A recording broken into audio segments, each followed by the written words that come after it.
And we're back with North of the Broad with the president of the Beaufort Regional Chamber of Commerce, Ian Scott. He's been on our show before, actually, was on the show, I think several months ago, or maybe a year ago, when the Chamber's Regional Prosperity Dashboard was released, and it's been released again, but we're going to focus today on the military and what it tells us about our military presence right here in Beaufort County. So, yeah, thanks, Robyn. We did update data for our annual Regional Prosperity Dashboard. Right. And the one thing we wanted to highlight in particular, among others, is the impact that the local military has on the Beaufort region's economy. It's absolutely massive. Phenomenal. Look at some of these statistics. 7,500 jobs in the armed services, close to 20,000 if you add the civilians. So yeah, it's just the uniformed military is about 10.5% of our total employment base in the Beaufort Port Royal region. So it's a significant driver. And again, if you add those DoD civilians, Yep. it's a very, very big chunk of our workforce. And we want those individuals, particularly the ones in the military, not to leave when they finish their tour. We want them to stay right here, right? That, and it's one of the highest priorities on our legislative agenda that we're really, really happy got across the finish line this year in Columbia. For years, the Chamber has joined other organizations statewide in advocating for exemption of military retiree pay from state income tax. Yeah, what is it? Okay, very good. So folks who serve a full term of service in the armed services often are in for 20, 25 years. They've still got a long working career opportunity ahead of them. They bring incredible skills, incredible work ethic. Right. They can really be the fuel of our private sector economy after they've served the nation and contributed to our national defense. So 39 states around the country have exempted their retiree pay from state income tax. And as a patriotic community here in Beaufort and of course across the state, what a perfect thing for South Carolina to do to compete for that workforce. Kudos, congratulations, that's fantastic.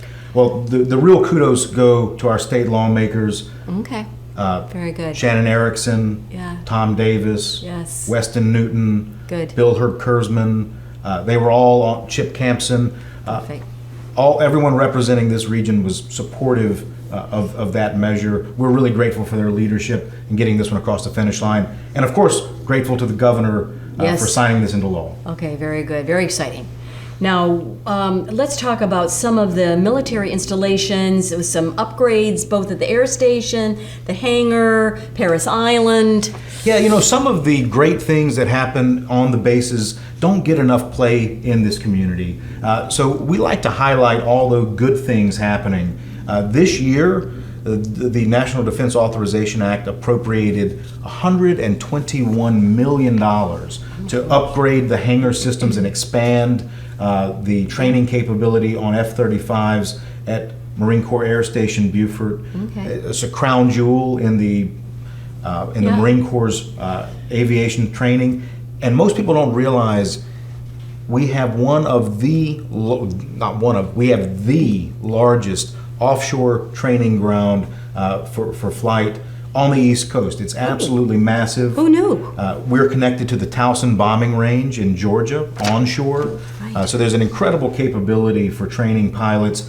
And unfortunately, we're seeing today in the world just how important it is to have a well-trained, capable military force. We have that, and they're training on the highest end plane available right here in Beaufort, the F-35. All right, we have a minute left. Parris Island, $135 million for resiliency upgrades. Yeah, that's not just one time. That's over the past 5 years or so. But it's important to note just how much is being spent by the Marine Corps at Parris Island to enhance their long-term mission success right here in the community in Beaufort County at Parris Island.